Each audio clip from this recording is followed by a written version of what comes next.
हम लोगों ने calculation of interest on drawings के मेथड्स को पढ़ा। अब हम इसके बेसिस पर प्रैक्टिकल क्वेश्चन को सॉल्व करेंगे और पहला क्वेश्चन आता है आपका bye product method. Bye product method में हमेशा आपको फोकस रखना है कि जो क्वेश्चन दिया हुआ है उस क्वेश्चन से मैक्सिमम कौन कौन से इंफॉर्मेशन आप गैदर कर सकते हैं। तो फर्स्ट इंफॉर्मेशन आपको मिलेगा डेट ऑफ विड्रॉवल्स और दूसरा इंफॉर्मेशन मिलेगा आपको अमाउंट विथड्रॉन। यह दो इंफॉर्मेशन आपके पास अगर अवेलेबल है तो तीसरा इंफॉर्मेशन आपको खुद व खुद फाइंड आउट करना है और देखना है कि आपका फिनेंशियल ईयर क्या चलता है। आपको number of months find out करने हैं। अगर आपने number of months find out कर लिया तो आपके जो विड्रॉल अमाउंट्स हैं उन अमाउंट्स को मल्टीप्लाई करेंगे बारी बारी से और उनका टोटल करके 1 मंथ का आपको इंटरेस्ट प्रेस्क्राइब रेट से फाइंड आउट कर देना है। तो चलते हैं इस क्वेश्चन को देखते हैं। आपके सामने है first question by product method. Question को एक बार रीड कर लें। कहता है calculate the interest on drawings by mister X at the rate of 10% पर annum for the year ended 31 March 2020। इस 31 मार्च 2020 से आपको जानकारी मिली कि आपका फिनेंशियल ईयर क्या है, 2019-20 है और यह आपका है time scale 1 April 2019 and 31 March 20. Next, if he withdrew the following amounts as follows. 30th अप्रैल को 6000 ड्रॉ कर रहा है मिस्टर एक्स, 30th जून को 4000, 1st October 8000, 31st December 3000 and 1st Feb 5000। यह इंफॉर्मेशन आपको मिल गया है। तो आपके सामने डेट भी है और अमाउंट ऑफ विड्रॉवल्स भी हैं। फ्रेंड्स, अब चूंकि हम अकाउंट्स का क्वेश्चन सॉल्व करते हैं तो अकाउंट्स में प्रेजेंटेशन भी मायने रखता है और आप कोशिश करें जितना संभव हो इसको टेबुलर फॉर्म में प्रेजेंट करने का। तो आपकी हेडिंग क्या बनती है, calculation of interest on drawings. Second, आपके पास जो अवेलेबल इंफॉर्मेशन है उस इंफॉर्मेशन को आप इस टेबल में फीड करें कॉलम वाइज। तो फर्स्ट आपके पास बनता है डेट का कॉलम और आप इस डेट के कॉलम में यह डेट ऑफ ड्राइंग्स लिख दें। आपने लिख दिया। अब सेकंड कॉलम में इस अमाउंट को फीड करेंगे तो आपका सेकंड कॉलम होगा अमाउंट ऑफ ड्राइंग्स और इसके सामने जो जो अमाउंट्स है उसको आपने लिख दिया। अब आपका तीसरा मेन रिक्वायरमेंट है month for which amount has been withdrawn. इसको सिंपली आप कहें number of months after each drawings. तो जरूरी नहीं है कि इतने डिटेल में आप लिखें, नंबर ऑफ मंथ्स लिख करके भी हम आगे बढ़ चलेंगे, बट अभी हमें समझना है कंसेप्ट। जब आपका डेवलप हो जाए तब फिर आप जैसे मन हो उस तरीके से आप लिखें। तो फर्स्ट है आपका ड्राइंग अप्रैल 30th अप्रैल को 6000। तो हमें फाइंड आउट करना है नंबर ऑफ मंथ। अब आप इस स्केल पर आइए। आपका अप्रैल 30, सपोज कीजिए कि यह आपका जो है अप्रैल है, APR लिखिए शॉर्ट में, और ये रहा 30th अप्रैल। ठीक है। अब यहां से आप काउंट करें इस डायरेक्शन में कि रिमेनिंग मंथ्स क्या बचता है। तो आपको पता है कि फिनेंशियल ईयर 12 मंथ्स का जनरली हम लोग लेकर के चलते हैं।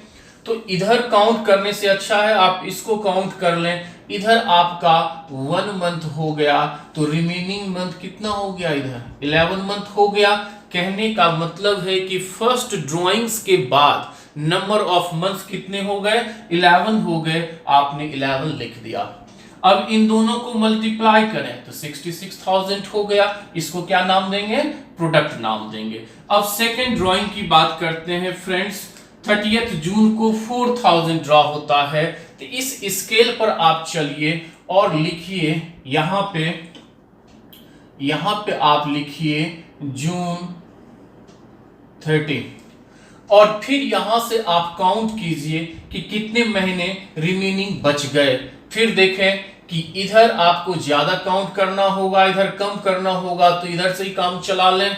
तो आप देखें कि 1 अप्रैल, एक अप्रैल मंथ हुआ, दूसरा मई मंथ हुआ और तीसरा जून मंथ हो गया। 30th जून है तो पूरा का पूरा जून आ गया, तो टोटल 3 मंथ्स। आफ्टर 3 मंथ्स वह ड्रॉ कर रहा है 4000, तो रिमेनिंग मंथ कितना रह जाएगा, इधर 9 मंथ रह जाएगा। तो इसको अभी फिलहाल इस तरह से लिख करके समझते हैं। तो आपके 30th जून को जो मिस्टर एक्स ने 4000 ड्रॉ किया, उसमें नंबर ऑफ मंथ्स हो गए 9। अब आप इसको मल्टीप्लाई करें, 36,000 हो गया। देखते हैं 1 अक्टूबर को उसने 8000 ड्रॉ किया हुआ है, तो 1 अक्टूबर को आप इस टाइम फ्रेम पर लें। यह रहा आपका अक्टूबर 1। अक्टूबर 1 जो है वह mid of the financial year होता है, तो अगर आप यहां से मंथ काउंट करेंगे तो यह आपका होगा 6 मंथ। अब यहां पर 6 मंथ आप लिखें, तो इस तरीके से इन दोनों को मल्टीप्लाई करेंगे, 48,000 हो जाएगा। फ्रेंड्स, अब नेक्स्ट ड्राइंग्स देखते हैं। दिसंबर 31 को ड्रॉ किया है 3000। अब आप दिसंबर का पॉइंट यहां पर लें, दिसंबर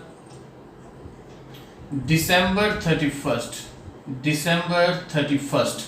अब आप विचार करें, इधर तो पूरा का पूरा दिसंबर निकल गया है, अब इधर बचा क्या, तो इधर बचा आपके पास जनवरी, फरवरी और मार्च, अर्थात आपके पास 3 मंथ्स हैं। तो आपके ये हो गए 3 मंथ्स, तो आप यहां पे लिखेंगे नंबर ऑफ मंथ्स में 3 मंथ, मल्टीप्लाई कर दीजिए, 9000 हो गया। अब है फेब 1 को उसने ड्रॉ किया, लास्ट ड्राइंग उसकी 1 फेब को है 5000 रुपीज। तो आप इसी स्केल पर आप ले लें यहां पे फेब 1।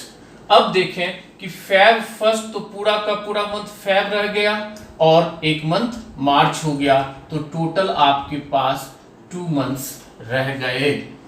ठीक है, तो फेब वाली एंट्री में आपके month for which amount has been withdrawn, that is number of month remaining, कितने रह गए, 2 मंथ। मल्टीप्लाई कीजिए, यह हो गया आपका 10,000।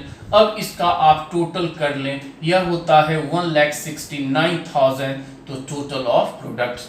इस तरह से आपका एक टेबुलर फॉर्म में प्रेजेंटेशन आ गया। अब इस अमाउंट पर आपको 10% के रेट से 1 मंथ का इंटरेस्ट कैलकुलेट करना है, वह भी सिंपल इंटरेस्ट का फॉर्मूला आपको लगाना है। तो इंटरेस्ट ऑन ड्राइंग्स हो गया ₹1,69,000 इंटू 10% इंटू 1 मंथ। फ्रेंड्स, यह रेट ऑफ इंटरेस्ट क्या है, पर एनम में दिया हुआ है, तो पर एनम को मंथ तो बनाना पड़ेगा, इसलिए आपको 12 मंथ से डिवाइड भी करना होगा। जब आप इसको कैलकुलेट करेंगे तो आपका अमाउंट आता है ₹1408.33। इस क्वेश्चन को दूसरे तरीके से सॉल्व करते हैं। अब हम करेंगे क्या कि हर एक विड्रॉवल्स अमाउंट का इंडिविजुअल इंटरेस्ट कैलकुलेट करेंगे। 6000 का इंटरेस्ट हम निकालेंगे for 11 month eight the rate of 10%। तो देखिए यह इंटरेस्ट कितना बनेगा, 550। सिमिलरली 4000 पे इंटरेस्ट 9 मंथ्स का निकालेंगे, तो यह होगा 300। 8000 पर 6 मंथ के लिए इंटरेस्ट फाइंड आउट करेंगे, यह होगा 400। 3000 रुपीज पर 3 मंथ्स के लिए इंटरेस्ट फाइंड आउट करेंगे, तो यह होगा 75 रुपीज। और लास्ट 5000 पर 2 मंथ्स के लिए इंटरेस्ट फाइंड आउट करेंगे, यह होता है 83.33। जब आप इसका टोटल करते हैं तो यह अमाउंट जो है 1408.33 निकलता है, जो आपने प्रोडक्ट मेथड से फाइंड आउट किया था, सेम टू सेम आपका आंसर निकलता है। फ्रेंड्स, बट इसमें हम क्या देख रहे हैं कि हम 1 बाय 1 जब इसका ड्राइंग्स पर इंटरेस्ट कैलकुलेट करते हैं तो हमारा टाइम बहुत ज्यादा कंज्यूम होता है, फिर भी इसको नाम दिया गया है सिंपल मेथड। या क्या नाम है इसका, सिंपल मेथड इसको बोलते हैं, सिंपल मेथड। फ्रेंड्स नाम तो सिंपल है बट यह मेथड आपका क्या करेगा, मैक्सिमम टाइम कंज्यूम करेगा। बट यह है लास्ट कि आप अगर नहीं बन पा रहा है, कुछ माइंड में क्लिक नहीं हो रहा है, तो आप इस तरह से भी सॉल्व करके निकल जाए। बट अगर आपको याद रहता है कि प्रोडक्ट मेथड में हमें इस तरीके से करना होता है, drawings into number of months करके उसके टोटल पर 1 मंथ का आपको इंटरेस्ट निकालना होता है, तो यह ज्यादा सिंपल होता है बनिस्बत इसका in respect of time taking. फिर भी इस मेथड का नाम दिया गया सिंपल मेथड। तो अब अगर सपोज कीजिए कि आप एग्जाम में सिंपल मेथड ही फॉलो करना चाहते हैं, तो इसमें से कौन सा कॉलम आपको हटाना होगा, आपको यह प्रोडक्ट वाला कॉलम यहां से डिलीट करना होगा और इस तरीके से 1 बाय 1 आप इंटरेस्ट कैलकुलेट कर लेंगे। तो जो प्रोडक्ट मेथड आपका सॉल्यूशन देगा, सेम सॉल्यूशन आपका सिंपल मेथड भी देगा, बट पॉपुलरली प्रोडक्ट मेथड को ही फॉलो हमें करना है, सिंपल मेथड के चक्कर में नहीं रहना है। होप आपके यह कंसेप्ट क्लियर हुए। अब 1-2 क्वेश्चन आपको होमवर्क के लिए दिया जाएगा और फिर मैं आपको नेक्स्ट क्लास में एवरेज मेथड पे ढेर सारा क्वेश्चन करवाऊंगा।